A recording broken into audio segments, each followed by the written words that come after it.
Isa na namang napakasaya at napakagandang pagkakataon ng pinagkaloob sa atin ng ating mahal na Diyos upang tayo muling magkasama-sama dito sa programang ating sinusubaybayan, Oras ng Pag-aaral.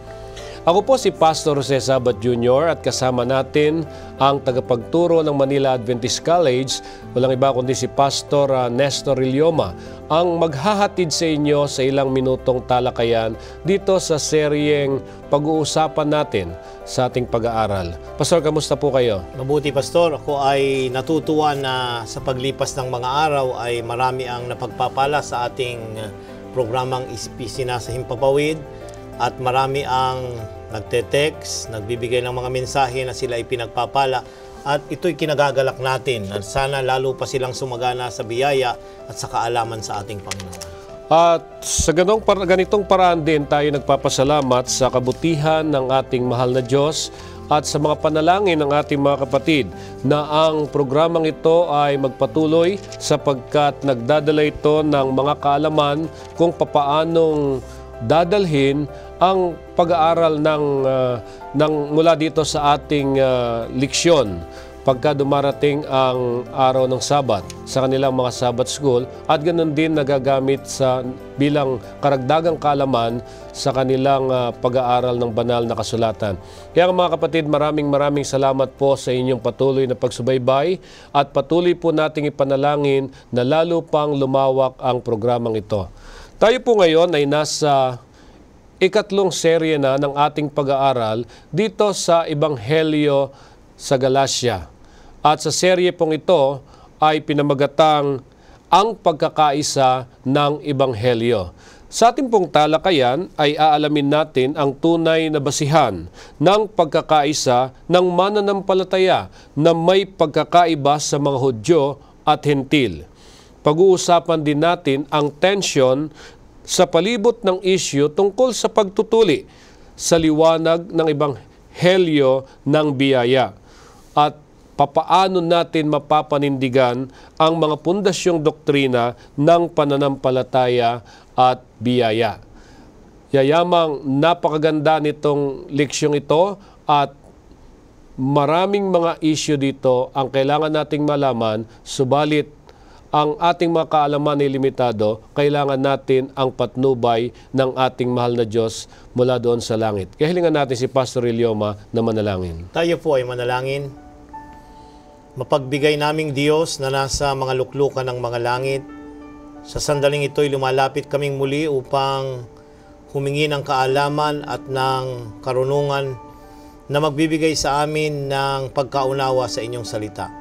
Gamitin po ninyo ang aming pag-aaral upang bigyan ng kaliwanagan, tugunin ng mga katanungan ng aming mga taga-subaybay at lalo pa kaming magkaroon ng pagtatalaga na magtapat hanggang sa wakas. Manatili nawa kami na tumitingin sa katotohanan na ang aming Panginoong Hesus, ang nabayubay doon sa krus, ang tanging kabayaran sa aming mga kasalanan at siyang nagbibigay sa amin ng pag-asa na mamuhay na may kabanalan. Hinihiling namin ang lahat ng ito sa matamis na pangalan ng aming Panginoong Hesus. Amen. Ang pagkakaisa ng Ebanghelyo.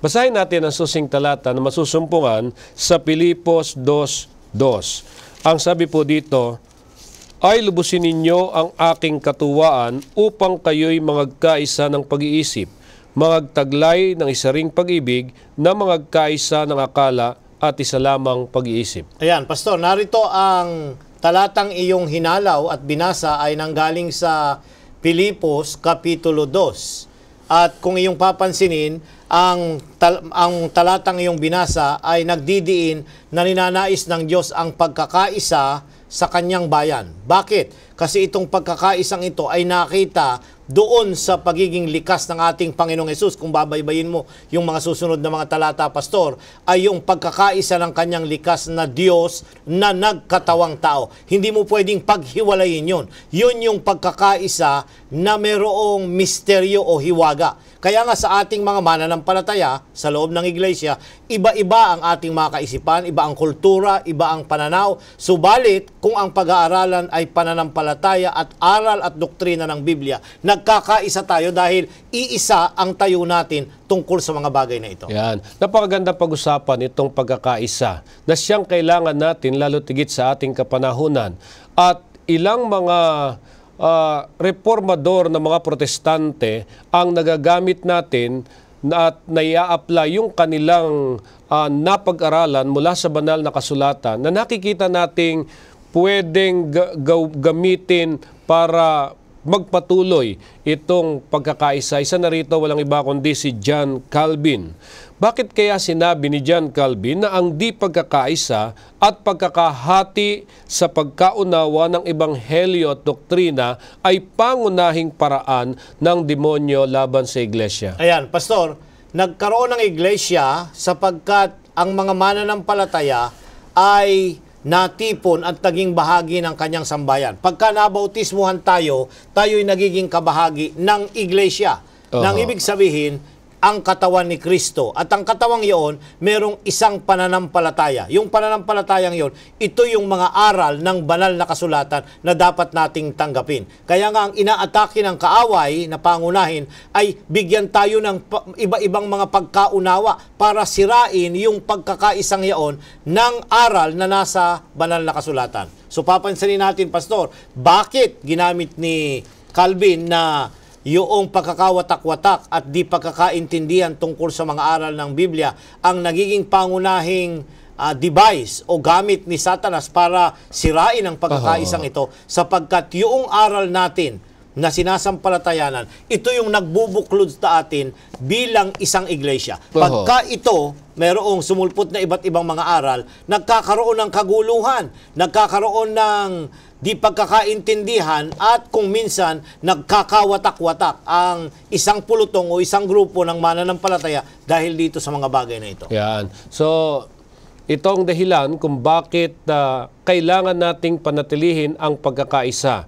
Pagka sinabi nating pagkakaisa, Pastor, ito ba yung nagkakaisa tayo ng pamamaraan o nagkakaisa tayo ng pagkaunawa sa doktrina? So, paano ba natin ipapaliwanag itong mga bagay na ito? Ayan, Pastor, unang-una sa lahat, parehong kinakailangan yung dalawang bagay na yung binanggit. Pero ang unang-una, magkaisa tayo doon sa ating sinasampalatayanan. Ayan. So, yung mga doktrina, kasi ang tawag natin ay doktrina o mga aral na tama sa banal na kasulatan na dapat sundin ng mga tagasunod ni Kristo, ito'y dapat nagkakaisa. Hindi dapat tayo magkakaiba ang pananaw at pananampalataya dahil magkakagulo. Pero dun sa paraan ng pagpapaliwanag, sa paraan ng ito ay ipinapahayag at ibinabahagi sa iba, ito'y maaaring magkakaiba. Pero iisa ang layunin, ang maintindihan, maunawaan ang aral na ito at tanggapin ng tao at babago ng kanyang buhay at magpapasimula siyang lumakad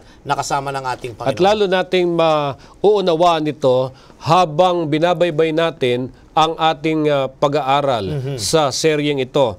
Kaya tinatanong natin yung mga issue tungkol sa pagkakaisa, bakit ito nagiging mahalaga sa pag-uusap ni Pablo o kaya yung diskusyon ni Pablo sa Ebanghelyo? Ayan, Pastor, tanungin natin si Apostol Pablo kasi siya rin ang sumulat ng Galacia at siya rin ang sumulat ng iba pang mga aklat na naras sa Bagong Tipan. Dito sa 1 Corinto Kapitulo 1, ang talata ay 10 hanggang 13. 1 Corinto 1, 10 hanggang 13. Narito ang pahayag ni Apostol Pablo sa mga taga-Korinto tungkol sa pagkakaisa ng isip at ng pananampalataya. Ngayoy pinamamanik ko sa inyo mga kapatid sa pamamagitan ng pangalan ng ating Panginoong Hesukristo na kayong lahat ay magsalita ng isa lamang bagay at huwag magkaroon sa inyo ng mga pagkakabahabahagi, kundi kayo'y mga lubos sa isa lamang pag-iisip at isa lamang paghatol. sapagkat ipinatatalastas sa akin tungkol sa inyo, mga kapatid ko, ng mga kasambahay ni Chloe, na sa inyo'y may mga pagtatalo-talo. Ibig ko nga sabihin ito na ang bawat isa sa inyo ay nagsasabi, ako'y kay Pablo, at ako'y kay Apolos, at ako'y kay Cephas, at ako'y kay Kristo. Nabahagi baga si Kristo? Ipinako baga sa krus si Pablo dahil sa inyo? O binautismohan baga kayo sa pangalan ni Pablo? Ayan, Pastor, narito yung pahayag ni Apostol Pablo tungkol sa mga bagay-bagay tungkol sa pananampalataya. Of course, yung mga aral ay iisa. Pero iba-ibang mga tao, iba-ibang paraan ang ginamit para makarating yung pabalita sa mga tao. Kaya nga, kung ikaw, iba ang nangaral sa iyo, iba rin yung nangaral, kanino ako magiging tagasunod? Yung mga tagapangaral ba? O doon sa Kristo na kanilang ipinangaral? Ayan. Babantayan natin yung Pastor kasi mapanganib na may mga nagiging kaalib ng iglesia na ang sinusundan nila ay yung nangaral at hindi yung ipinangangaral ng mangangaral. Ayan. Kapag tayo ay masyadong attached doon sa mangangaral, kagaya nila Pablo, Pedro, Cephas at kung sino pang mga binanggit dito, yung mga alagad at apostol nung unang panahon ay, kung kanino tayo nahikayat, ay kumbinsido tayo. Ang ibig sabihin ay kung sino yung mga leader na malapit sa atin, kung ano yung kanilang mga sinasabi, iniintindi natin, tinatanggap yon, nagiging katotohanan yon, at ito'y nagiging basis kung minsan ng reference ng ating bakit natin ginagawa ito o hindi natin ginagawa. Babantayan natin na ang pagkakaisa na ibinigay ni Kristo sa loob ng iglesia ay kay Kristong pagkakaisa, hindi sa kanyang mga tagapangaral o mga leader sa loob ng iglesia. Napakadali mong makuha ang isang kaanib ng iglesia kung mayroong kang kahusayan sa pananalita. At yung iba naman ay, kung ikaw ay bombastic at yung iba naman ay medyo malumanay sa pagsasalita, minsan ay mas madaling napapasunod ang mga kaanib ng iglesia doon sa nakikita nilang talagang bombastic sa pagsasalita. Oo, Pastor, kasi very persuasion kasi ang ginagawa natin pag tayo nangangaral ay to persuade people. Yun sila'y kumbinsin na tama yung ating sinasabi. Now, wala po tayong pula doon. Ang mga mangangaral ay may sari-sariling estilo ng pagpapahayag ng katotohanan. Ayan. Ang babantayan marahil natin ay yung kanilang itinuturo. Yung laman ng kanilang itinuturo. Hindi yung paraan ng kanilang pagtuturo. Ang paraan, iba-iba tayo ng style. Pero yung laman, yung content, yun ang dapat, yung core noon, iisa ang laman ng ating sinasabi. Kaya po dito sa binasa nating talata, makikita po natin yung panawagan nitong si Pablo na nagsasabing magkaisa kayo maging sa pagsasalita. Siguro hindi naman ito tumutukoy sa iisa kayo ng tono, iisa kayo ng sinasabi, kundi iisa ang inyong itinuturo. Ang ibig sabihin ay nakabatay una sa banal na kasulatan. Ikalawa, ito'y nakasentro sa ebanghelyo ng ating Panginoong Hesus. At yung ebanghelyong iyon ay paraan para yung tao'y mabago. Anumang mga ipangangaral pa ay hindi dapat magiging daan para sila maligtas. Ayan. Ito yung broader concept ng sinasabi ni Pablo rito. Ang ating kaligtasan ay na kay Kristo Jesus at yung kanyang ginawa ng sakripisyo doon sa Kalbaryo. Yung ating mga susunding mga aral ay hindi paraan para tayo maligtas dahil ginampanan na ni Kristo. Wala tayong maidaragdag, Pastor, doon sa kaligtasang ginawa ni Kristo doon sa Kalbaryo nung siya'y magkatawang tao. Pero ito'y kinakailangang makita sa ating mga kabuhayan bilang resulta ng isang relasyong iniligtas kay Kristo. Kaya ina-appreciate ko ang ating iglesia sapagkat ang ating iglesia ay nagkakaroon ng matitibay na paniniwala sa pamamagitan ng mga representante sa iba't ibang sektor ng iglesia. At ito'y binubuo sa World Church na kung saan kapag ka nabuo yung paniniwala, yun yung ating dinadala sa ating mga kapatiran. Kaya nga po, ang pinakamataas na lupon ng ating iglesia is yung General Conference in session. Hindi yung committee ng Komperensya General, kundi in session na lahat ng mga kapatid, lahat ng dako, lahat ng mga lokal na mga iglesia ay represented, yung kanilang tinig ay naririnig pagka nagkakaroon ng diskusyon, lalong-lalo na sa aral at turo ng iglesia. Dahil ang layunin nito ay walang iba kundi upang hindi magkawatak-watak ang mga kaanib sa iglesia. Dahil kung walang batayan ang ating tinuturo na para tayo magkaisa, lalabas talaga na ang iba ay papanig sa isang mangangaral, ang iba ay papanig sa iba, at masisira ang pagkakaisa ng ating iglesia. Kaya Pastor, babantayan natin kasi ito yung nangyayari. Opo. Lalong-lalo na sa mga bagong mananampalataya, tayo ay nagiging reference. Babantayan natin tayong mga manggagawa at pastor sapagkat kung ano yung sinabi natin, kinukot ng mga kapatid. Pinaniniwalaan yon.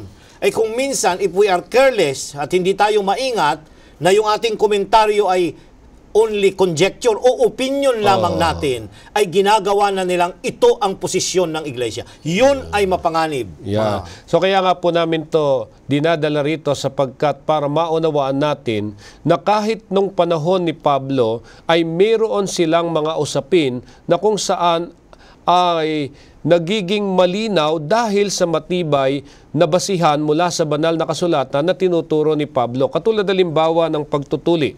Bakit ba yung pagtutuli ang pinakapunto sa pagtatalo sa pagitan ni Pablo at ng ibang mga Hudyong Kristiyano? Ayan. Now, tatandaan natin na si Pablo ay isang Hudyo. Opo. Si Pedro ay Hudyo. Ang 12 alagad na pinili ng ating Panginoon ay nasa context ng mga Hudyo. Ang unang mga mananampalataya ay mga Hudyo. Kaya very basic na tingnan natin na yung kanilang emphasis tungkol sa pagtutuli dito sa Genesis Kapitulo 17, Pastor.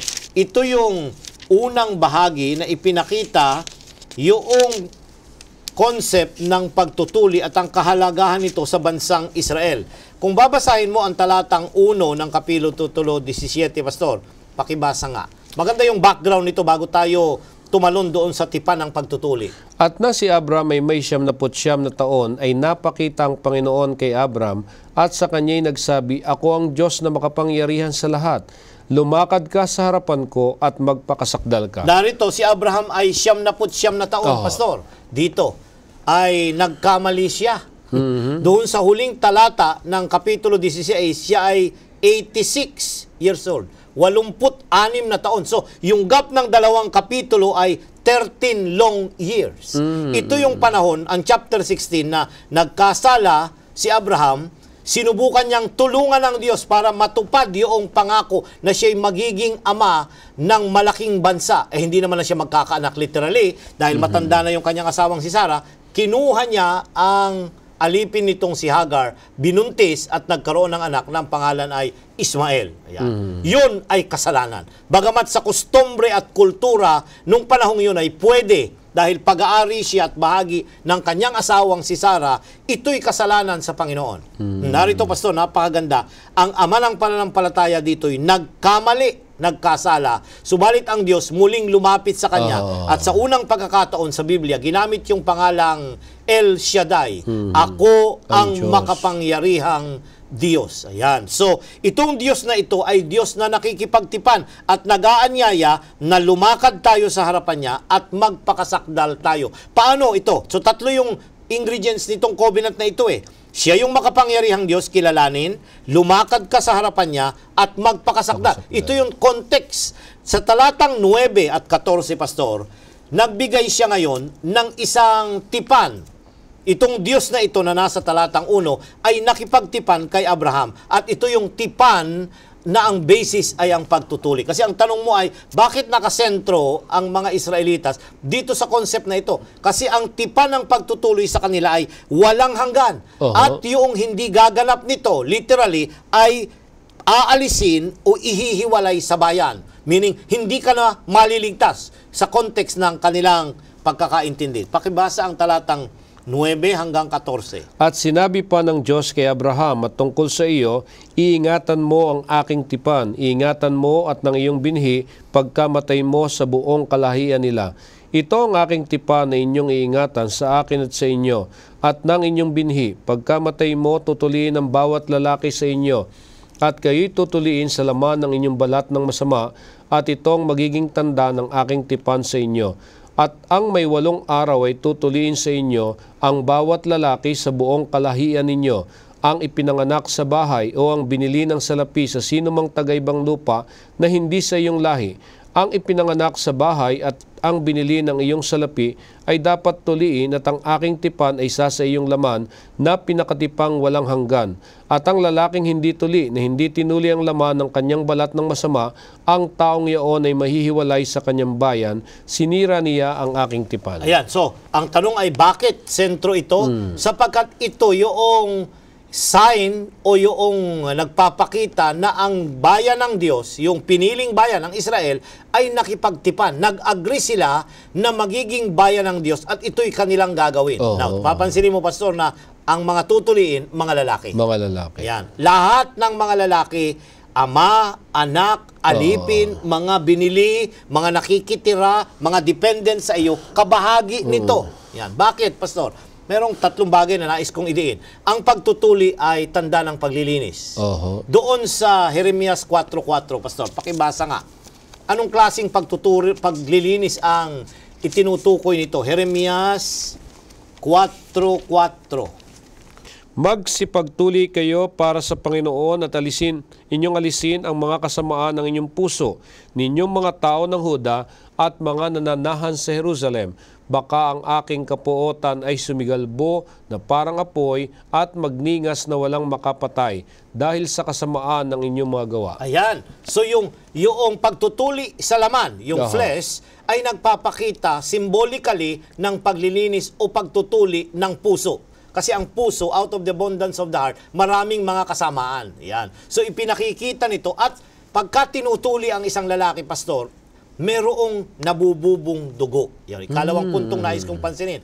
Ito na naman ay merong kaugnayan doon sa pagbabayad ng ating mga kasalanan. Ang kabayaran ng ating kasalanan ay merong dugo. So may basis ito na yung tipanan natin ng Diyos at ang Israel ay tipanan na may dugo, na ito'y buhay, may sakripisyong ibibigay. Ayan. At ang ikatlo na nais kong idiin dito sa concept kung bakit mahalaga ang pagtutuli sa mga Israelitas ay ang gumagawa nito sa una ay si Abraham, yung kanyang mga anak na mga tatay, naging ama, at later on, ang mga pari na ang gumagawa nito. Kaya hanggang sa panahon ng ating Panginoong Hesus, ang nagtuli sa ating Panginoong Hesus nung siya'y 8 araw na nagulang pa lamang ay mga pari sa templo. Bakit? Kasi ito'y nagpapakita na ang religious aspect, merong spiritual aspect na ito, na yung mga lalaki na ibinigay, yung mga ipinapanganak ng mga lalaki, magproproduce sila ng mga anak at salit-saling lahi na mga malilinis na mga tao, sumusunod sa Panginoon at hindi nagre-rebelde sa pamamagitan ng kasalanan. Kaya dapat ang commitment, ang pagtutuli ay commitment nila na mga Hudyo na magproproduce sila ng kapwa nila mananampalataya na tumitingin kay Jehovah o sa Diyos na makapangyarihan sa lahat, na nakikipag-ugnay ng tama sa kanila. May mga malalim palang kahulugan itong pagtutuli na ngayon natin naunawaan na ang pagtutuli ay ibinigay ng Diyos para kanilang isagawa. Una, sa pamamagitan ng para mapanatiling malinis yung kalinisan ng isang lalaki na siyang pinagmumula ng binhi para sa susunod na lahi. Ngayon, pinakikita natin na ito'y ginagampanan, una si Abraham, ikalawa yung mga sumunod na lahi at mga saserdote o mga pare na siyang gumaganap nitong seremonyang ito na may malaking kahulugan para doon sa lahi ni Abraham. Tama yun, Pastor. Sa panahon ngayon, hindi na sila gumagawa. So may implikasyon pa ba ito sa medical na? Ngayon ay nawala na ito ng spiritual implication. Pero sa banal na kasulatan, Pastor, dito sa Roma, pansinin mo, Kapitulo 2, talatang 29. Sa panahon ng mga Kristiyano, binanggit ni Pablo dito sa kanyang tala, sa Roma Kapitulo 2, talatang 29. Datapwat siya ay Hudyo sa loob at ang pagtutuli ay iyong sa puso, sa espiritu, hindi sa titik, ang kanyang kapurihan ay hindi sa mga tao kundi sa Ayan. Diyos. So merong Hudyo sa labas. Ito yung literal na Hudyo. Hudyo sa loob. Yan. Ito yung mga tinutuli sa loob o yung kanilang puso. So sa ating kapanahunan ngayon, hindi na literal na yung foreskin ang tutuliin, kundi yung conversion ng isang puso, ito na yung paraan at kumukuha ng lugar ng literal na pagtutuli sa lumang tipan para sa mga mananampalatayang Kristiyano ngayon. So ibig sabihin, para sa atin, hindi na literal na isasagawa mo itong paraang ito ng pagtutuli, kundi sumisimbolo na ito doon sa paglilinis, pagdalisay ng iyong ating mga puso. Yan. Oo. At ikaw, bagamat hindi tayo tunay na Hudyo, tayo yung mga hintil, nagiging kabahagi tayo ng mga Hudyo o yung mga bayan ng Diyos sa loob, yung panloob na karakteristik, hindi yung laman at saka yung dugo. Hindi ganoon. Ito ang dahilan kung bakit gayon na lamang yung pagtatalo ni Pablo ng mga Hudyo, sapagkat ginigiit ng mga Hudyo na dapat na patuloy pa ring isagawa itong pagtutuli sapagkat ito ay naging sistema simula pa nung panahon ni Abraham. At ito'y bahagi din ng tinatawag na ceremonial law. Hindi ho ba ito ang dahilan kung bakit naunawaan itong si Pablo na sa pamamagitan ni Kristo, naging malaya tayo dito sa batas na ito? Ayan, Pastor. Magandang maintindihan natin na si Pablo ay hindi siya against sa mga basic na pananampalataya ng mga Hudyo, kagaya ng sa kautusan. Hindi naman natin tinatanggal yung kautusan, Pastor. Pati sa panahon natin ngayon, yung sa sanktuaryo. Pero yung mga kumakatawan nito, remember na yung ceremonial na mga bagay sa lumang tipan ay nagpapaaninag lamang ng darating na tagapagligtas. Ayan. So, anumang bagay na nagpapaaninag, nagpapakita, type ang tawag dito sa lumang tipan, ay ito'y nawala na nang dumating na ang ating Panginoong Hesus. So, babantayan natin na baka tayo nagpapatuloy pang gumagawa ng mga seremonya, dumating na yung tunay. Ang tunay ay ang ating Panginoong Hesus. So, yung iba sabi nila, oy, bakit kayo nangingilim pa ng Sabat? Hudyo yan. Di ba seremonyal yan?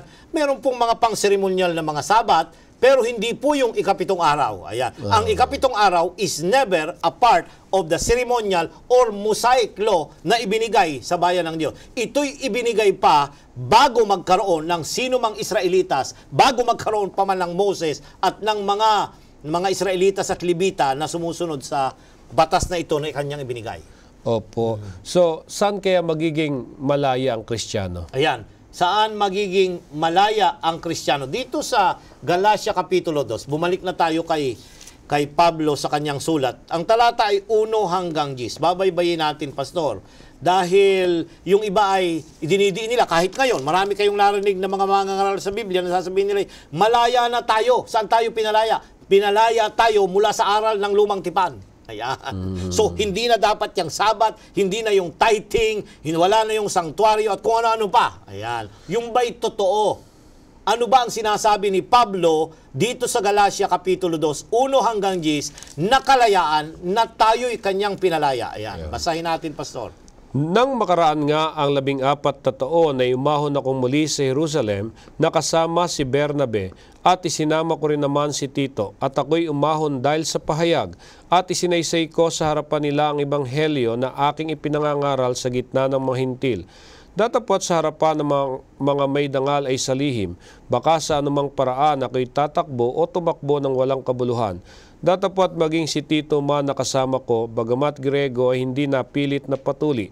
At yaon ay dahil sa mga hindi tunay na kapatid na ipinasok ng lihim na nagsipasok ng lihim upang tiktikan ang aming kalayaan na taglay namin kay Kristo Jesus upang kami ilagay sa pagkaalipin. Sa mga yaon ay hindi kami napahinuhod na supilin kami kahit isang oras upang ang katotohanan ng ebanghelyo ay manatili sa inyo. Datapwat ang mga wari may dangal ng kaunti, maging anuman sila ay walang anuman sa akin. Ang Diyos ay hindi tumatanggap ng anyo ni numan. Silang may dangal, sinasabi ko, ay hindi nagbahagi sa akin ng anuman, kundi bagkos nang makita nila na sa akin ay pinagkatiwalang ebanghelyo ng di pagtutuli, gaya rin naman ng pagkakatiwala kay Pedro ng ebanghelyo ng pagtutuli, sapagkat ang naghanda kay Pedro sa pagkaapostol sa pagtutuli ay naghanda rin naman sa akin sa pagka-apostol sa mga hintil. At nang makita nila ang biyayang sa akin ay pinagkaloob, ang mga kanang kamay ng pakikisama ay binigay sa akin at kay Bernabe ni Santiago at ni Cepas at ni Juan, sila na mga inaring haligi upang kami magsiparoon sa mga hintil at sila'y sa pagtutuli. Ang kanila lamang hinihiling ay aming alalahanin na madukha na ang bagay ring ito'y aking pinagsisikapan gawain. Yan, napansin niyo, Pastor, ang setting nito ay pagkatapos ng 14 na taon. No? So after the conversion doon sa Damascus Road, 5 taon na siya naroon sa Syria at Cilicia na nangangaral, at sila'y pinahintulutan na nila Pedro, nila Juan, nila Santiago na sumama siya kay Bernabe na mangaral sa Asia Minor. Pagkatapos noon, bumalik sila, may mga dala silang mga nahikayat na mga hintil, Pastor. Kasama roon si Tito. Si Tito isang Grego, at pagdating sa Jerusalem, may mga ilan na mga Judaizer. Ang tawag dito ay mga Judaizer na mga Hudyo na nakikilahok, na nakikisama sa kanila bilang mga Kristiyano.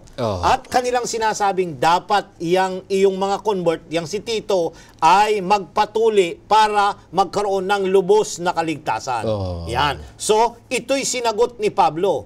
Ano ba ang paraan para ang tao'y maligtas? Magiging Hudyo ba siya muna bago siya pumunta kay Kristo, o mula sa pagiging makasalanan, didiretso na sa kay Kristo, tanggapin siya bilang personal na tagapagligtas? Yan. Ito yung issue.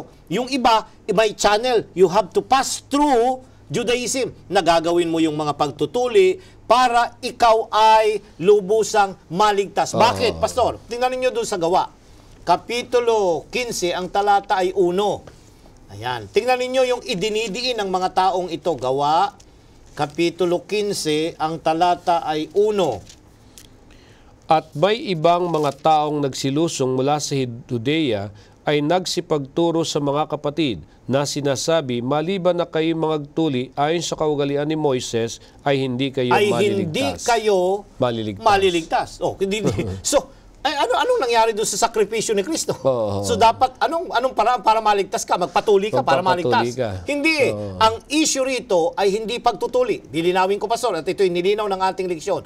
The issue of the conflict in the Jerusalem Council is not circumcision per se, kundi ang kanilang issue rito ay paano ba ang tao'y maliligtas at mapapatawad sa kanyang mga kasalanan. Dadaan ba siya sa seremonya na pagiging Hudyo, o tatanggapin niya si Kristo sa magitan ng pananampalataya at yung biyayang yaon ay sapat para siya mapatawad sa kanya? Ang sabi ni Pablo, tama na yon. Hindi na dapat gawin pa yung mga pagtutuli na ini-employ nila. Kaya nga si Tito ay hindi nagpahintulot na tuliin.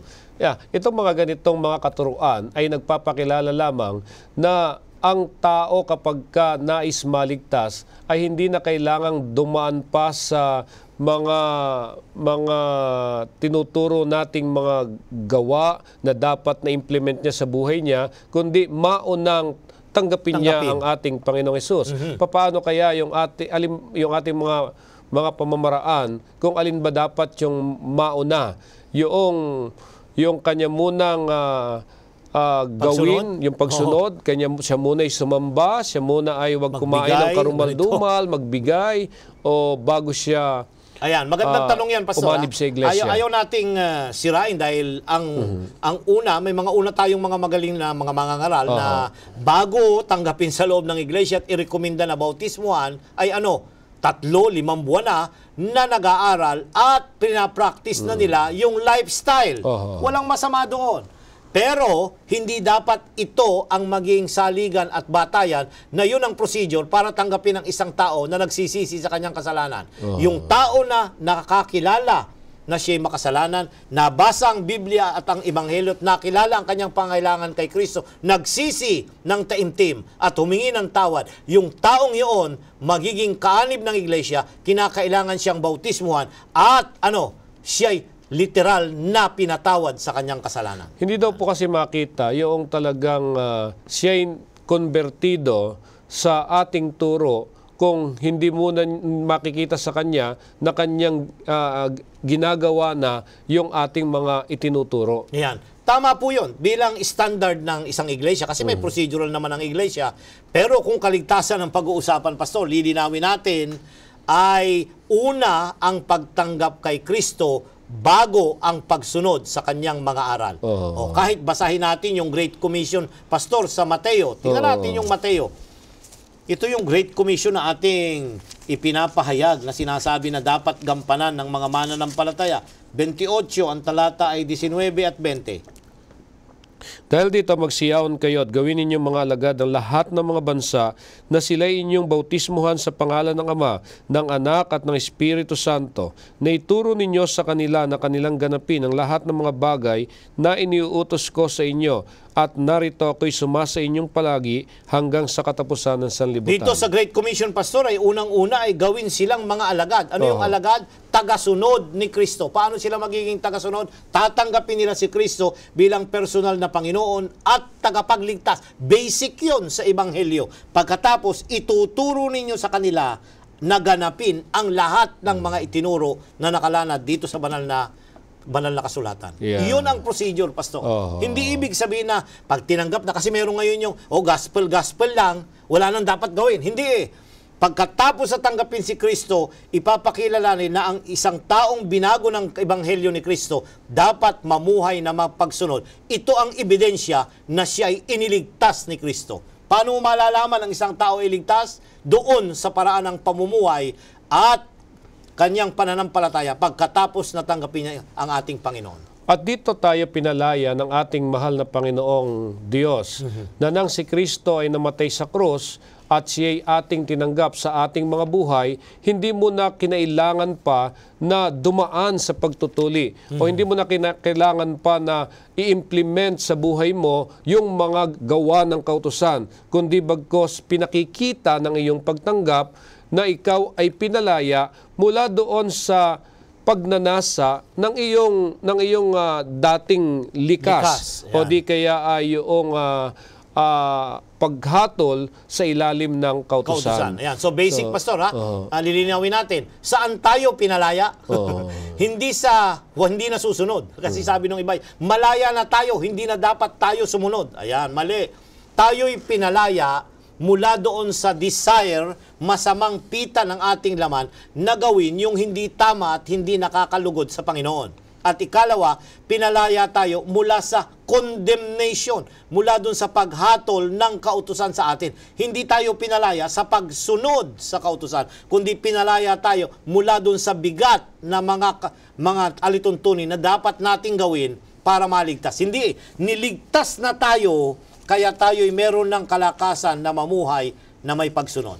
At sa puntong iyan, dapat po tayo'y nagkakaisa sapagkat sa iisang pagkaunawa, naakay natin ang buong iglesia sa iisa ring doktrina o di kaya ay pananampalataya. Ngayon, sa puntong ito, tingnan natin, bakit ba ang Ebanghelyo ay hindi lamang sa mga tuli, kundi kahit sa mga hindi tuli? Ayan, balikan natin si Pablo. Tanungin natin, sa kanya nang galing yung pangungusap na yun eh. Kapitulo 2, versikulo 7, Pastor. Ayan.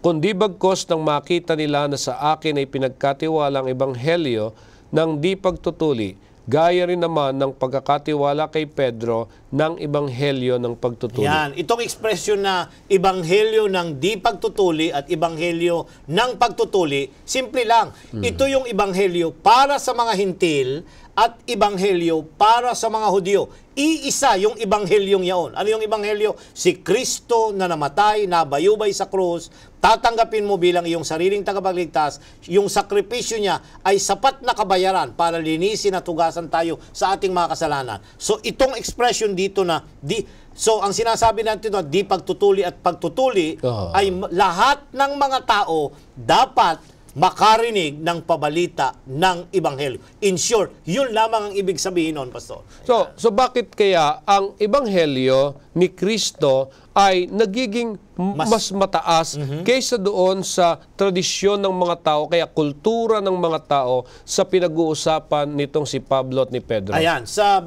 talatang 11 hanggang 13 ng Kapitulo 2 ng Galacia, Pastor, ating baybayin. Kasi ito yung tugon tungkol nung sa katanungan na bakit ang Ebanghelyo ay mas mataas o may nakahihigit kaysa sa kultura at tradisyon ng mga tao ng ating pakapanahunan at nung kapanahunang iyon.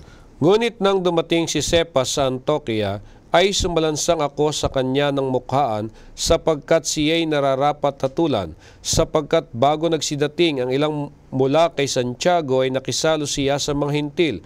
Ngunit nang sila'y magsidating na, siya'y umurong at humiwalay sa mga hintil, palibasay natatakot sa mga pagtutuli. At ang ibang mga Hudyo ay nangagpakunwari rin namang kasama niya, anupat pati si Bernabe ay nabuyo sa kanilang pagkukunwari. Narito, Pastor, hindi natin hahatulan ang unang mga leader ng iglesia. Narito si Pedro. Ayan. Doon sa Gawa Kapitulo 10, nagkaroon na siya ng pangitain, Pastor, na tanggapin ang lahat ng tao, mga hintil, iba't ibang mga lahi, sapagkat sila ay mga anak din ng Diyos na kinakailangang maligtas. Very basic yon.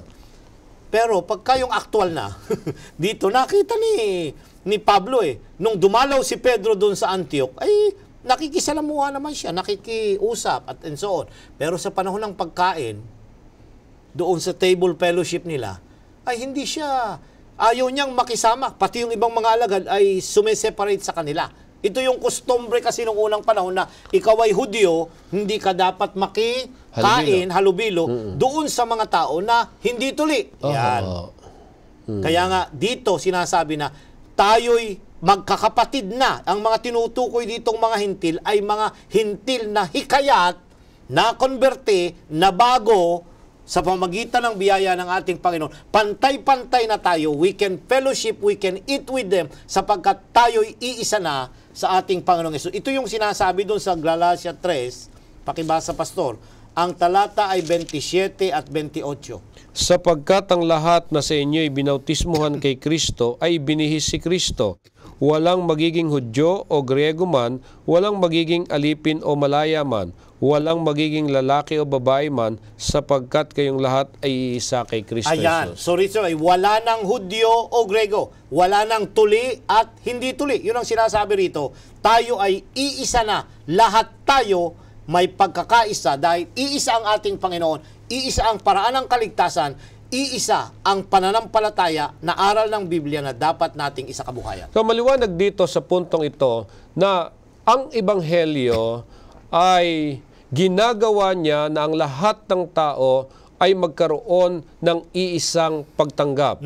Iisa yung pagkakilala natin, walang mahirap, walang mayaman, kundi ang bawat isa ay iisa ang kalagayan kapag pag-uusapan ang Ebanghelyo. Nabanggit po kasi dito sa talata yung huwag magpakunwari. Magpakunwari. Ayan. So, iniisip ko lamang po na hindi ba yung pagdadala natin ng Ebanghelyo, lalo tigit doon sa mga postmodern people, ay isang paraan ng pagpapakunwari na tayo ay makikihalubilo sa kanila upang madala natin yung ating katuruan sa kanilang kaisipan.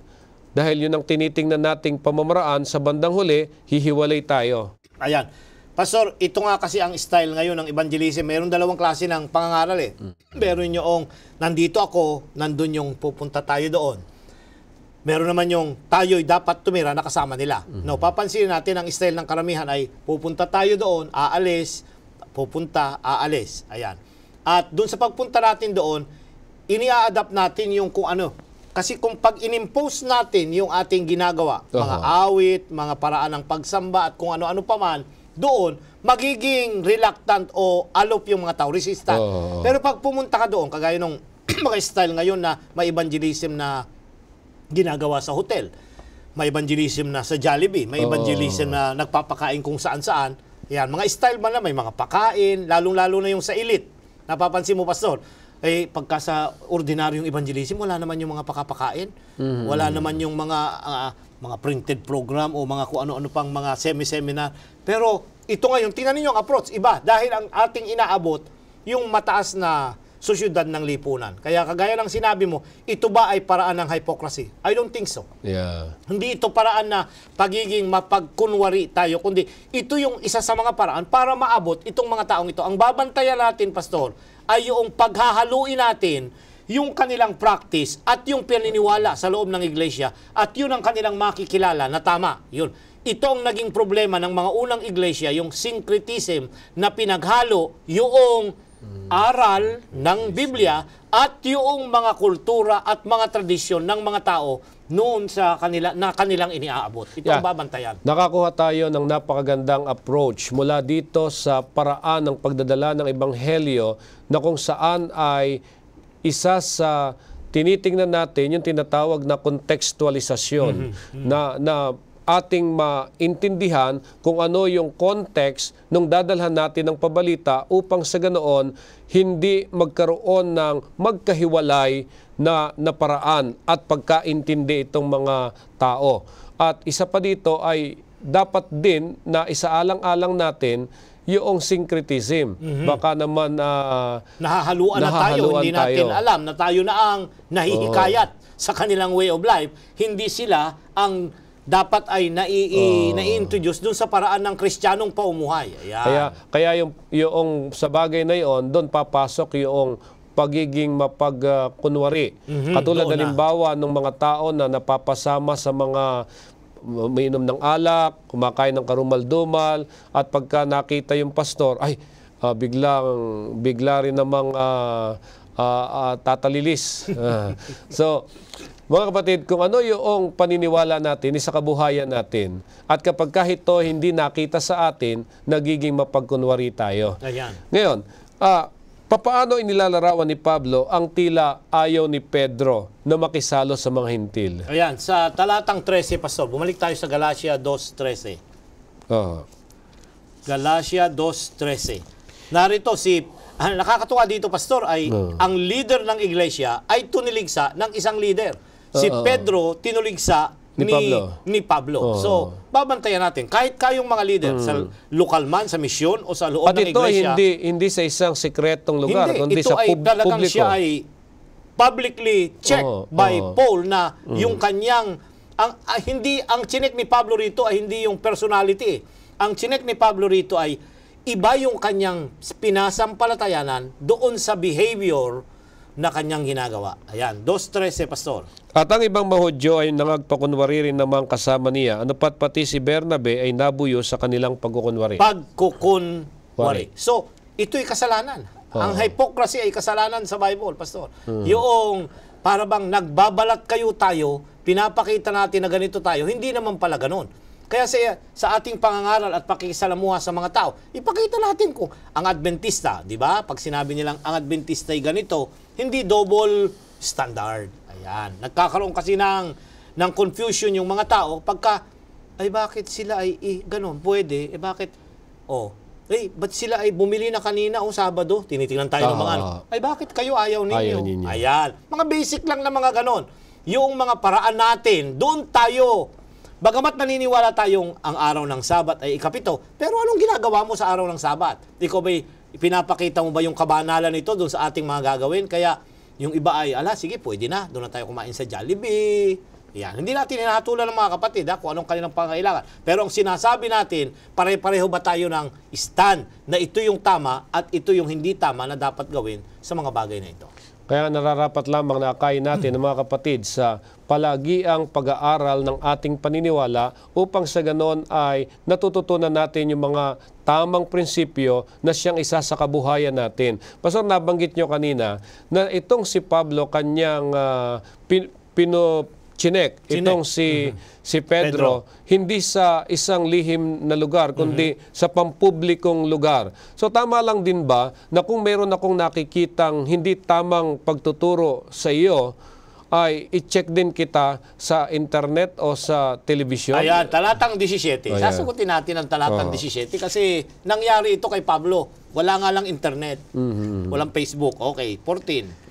Ngunit nang aking makita na hindi sila nagsisilakad ng matuwid ayon sa katotohanan ng Ebanghelyo, sinabi ko kay Cephas sa harapan nilang lahat, kung ikaw na Hudyo ay namumuhay gaya ng mga hintil at di gaya ng mga Hudyo, bakit mo pinipilit ang mga hintil na mamuhay na gaya ng mga Hudyo? Ang ginamit dito ay sinabi ko.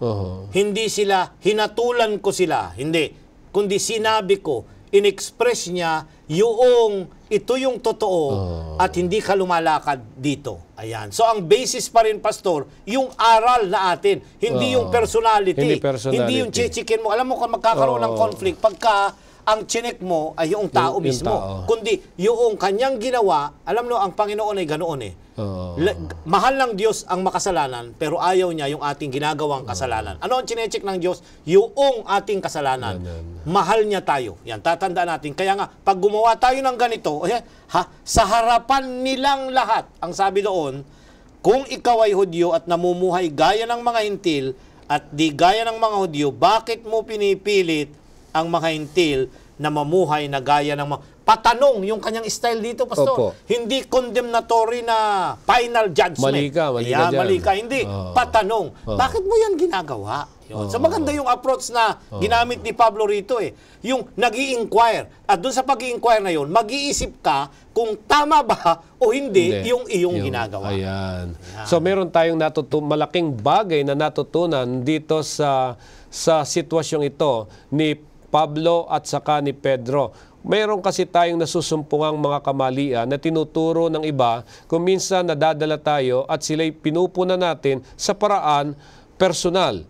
Subalit kung makikita natin yung binabanggit ni Pastor Ilioma na yung paraang patanong ay ito'y makapag-iisip yung mga nagtuturo ng lihis na at pati sa yung mga ating, naroon sa palibot na mga nakikinig, Pastor. Mag-aaral. Tatanungin din nila, ito ba'y talaga? So, hindi ka nag-point doon, nakasentro lang doon sa kamalian ng isang tao, kundi it becomes a convicting thing na sinabi mo ito, chinek mo ito para malaman ng lahat. Ayan. Maganda yun. Napaganda nito para ba sabihin natin, tama bang sabihin itong bagay na ito kaysa sabihin natin na mali ang sinasabi mong yan. Ayan. Kaysa doon sa ganun, mag-aaway kayo. Ngayon, ito pong bagay na ito ay mayroong magandang aplikasyon sa ating iglesia. Tingnan nga natin anong uri ba ng pagiging hipokrito ang masusumpungan natin sa ating iglesia. Ayan, anong klaseng mga pagiging kunwari. Ayan. Alam niyo, pagka nangangaral tayo, Pastor, parang ang bait-bait natin. Sa panahon na tayo ay nanghihikayat, nagdadalaw ng mga tao, may pakain, may pasakay, pero pag nahikayat na, naglalakad sa daan, hindi man lang natin isakay na. Ano ang sa panahon ng patlak na hindi natin sila maimbitahan na? Dati-dati nung sila hinihikayat natin, ganun ba yun? Dahil tayo nang hikayat lang ng kaluluwa, kaya tayo nagiging nag-spend for them, we pray for them, we visit them. Pero pagkatapos noon, Pastor, ayan, yung aspect na nurture, naroon tayo sa Sabbath School eh. Doon sa aspect na nurture, ano lang nangyari? Napabayaan na natin sila. Hanggang doon sa pagtatanim lang tayo ng binhi. Pero yung pagtutubig nito at pag-alaga nito, nawawala. Yun yung isang paraan na tinatawag kong hypocrisy, Pastor. Nagkakaroon tayo ng pagpapaimbabaw. Gusto lang nating makilahok sa evangelism, pakamay-kamay dyan, happy Sabbath, sister, brother. Pero pagkatapos noon, ano nangyari? Makita natin sila sa palengke, kung saan sa daan, ay parang hindi natin sila makakilala. Bakit? Kasi nasa loob na sila ng iglesia, nabautismo, bahala ka na rin sa sarili mo. Ganun ba ang ating gagawin? Hindi. Magkakaroon tayo dapat ng pananagutan dahil tayo yung mga naging daan para sila makasumpong ng katotohanan. Babantayan natin ito, mga ginigiliw namin mga kapatid. Itong pagiging mapagkunwari. Nakita ninyo yung naging sitwasyon ni Pablo at ni Pedro na kung saan ay humantong sa kung papaano naman dapat saliksikin kung ano talaga ang katuruan ng banal na kasulatan. Ngayon, may mga kapatiran, mga kaanib na nakapalibot sa atin at mayroon ding mga mangangaral na mayroong iba't ibang paraan ng kanilang pakikisalamuha. Ang tanong ay paano kaya natin maiiwasan ng maimpluwensyahan ng maling direksyon ng mga nakapalibot sa atin? Ayan. Pastor, unang-una, I will address yung aking sarili at tayong mga manggagawa. Kung minsan hindi natin binabantayan pagka tayo'y nagsasalita o nakikisalamuha, na yung mga kapatid, they take yung ating mga pangungusap o sermon o mga remarks na na very authoritative. Na ito'y i-quote nila, ipaglalaban nila ito pagka sa harapan na ng iba. Yan. So let's be very sure na yung sinasabi natin sa kanila ay tama na posisyon ng iglesia. Kung hindi, at hindi tayo tiyak, ay di sasabihin natin, ito yung aking kaisipan, ito yung aking opinion, ito yung aking conjecture. Para yung tao, hindi niya gagawin na pamantayan yung ating mga sinasabi dahil hindi tayo sigurado na ito nga yung tayo ng iglesia. Amen. So kaya nga po mga ginigulo namin mga kaibigan, sa lahat ng mga nagtuturo ng ebanghelyo sa mga tao, kung ito ay opinion natin, sabihin natin na ito'y opinion natin upang ang mga tao ay hindi nila tinitingnan na ito yung turo nagmula sa iglesia. Dahil kung halimbawang may opinion tayo o pagpapaliwanag tayo mula sa turo ng iglesia na kung saan naman ay hindi naman taliwas, madali rin nila naman maiintindihan na yun ay galing sa iglesia. Pero kapag kakaiba, ay talagang yun ay opinion ng isa lamang mangangaral. Ngayon, kung sakaling nakakita tayo ng mga kamalian na nangyayari sa iglesia, lalo tigit doon sa sitwasyon na nagdudulot ng pagkakahiwa-hiwalay, ano po ba ang kinakailangan nating gawin para maitama yung mali mula doon sa nakasanayan nating pagdidisiplina sa iglesia? Ayan, unang-una sa lahat, Pastor, babalik tayo. Alam niyo, pag nagkamali ang isang kapatid, lalong-lalo na sa pagsunod sa mga aral natin, I think the basic na dapat nating gawin, bumalik tayo.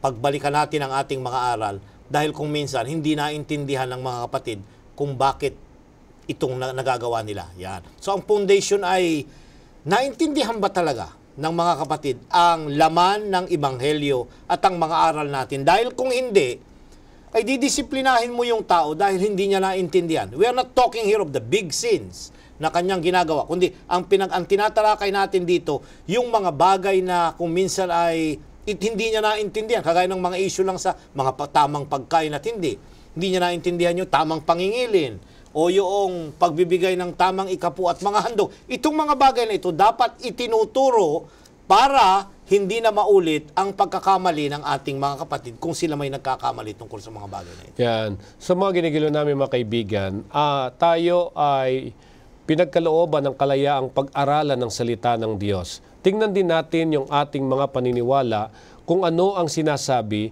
na siyang ating ituro upang mapanatili natin ang pagkakaisa sa iglesia. Dahil kung titingnan natin mula dito sa ating pinag-aralan, yung mga nagtatanggol ng mga Hudyong tradisyon na siyang bumulag sa iglesia, ito rin po ang siyang sumisira sa pananampalataya ng mga tao kay Kristo. Kaya kapag ang ating dadalhing turo ay ang mga tradisyon, ang mga opinyon ng tao, ang iglesia ay mapapasapanganib at mawawala ang tamang pagkaunawa sa ebanghelyo. Para maiwasang ito, pangyayaring ito, magkaisa tayo ng pagkaunawa sa ebanghelyo at gumawa tayong magkakasama at nananatiling nagkakaisa at tapat sa katotohanan ng ebanghelyo. Amen. Muli po, maraming salamat sa inyo at tapusin po natin ang ating pagtalakayan sa pamagitan ng panalangin.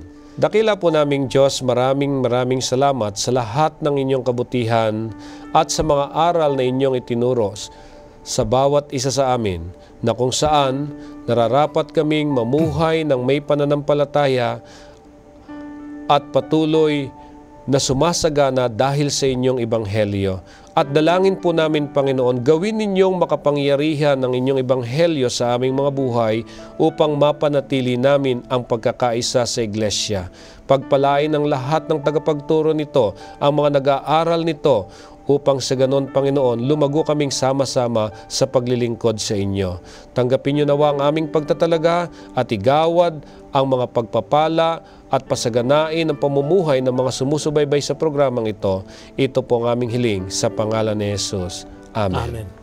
Muli po mga ginigiliw, maraming salamat sa inyong patuloy na pagsubaybay sa programang ito at sana'y huwag kayong bibitiw. Sa susunod na serye, magkasama-sama tayong muli. Ako po si Pastor Jose Sabat Jr. at si Pastor Nestor Ilioma nagsasabing sumagana nawa ang inyong pamumuhay. Marami pong salamat.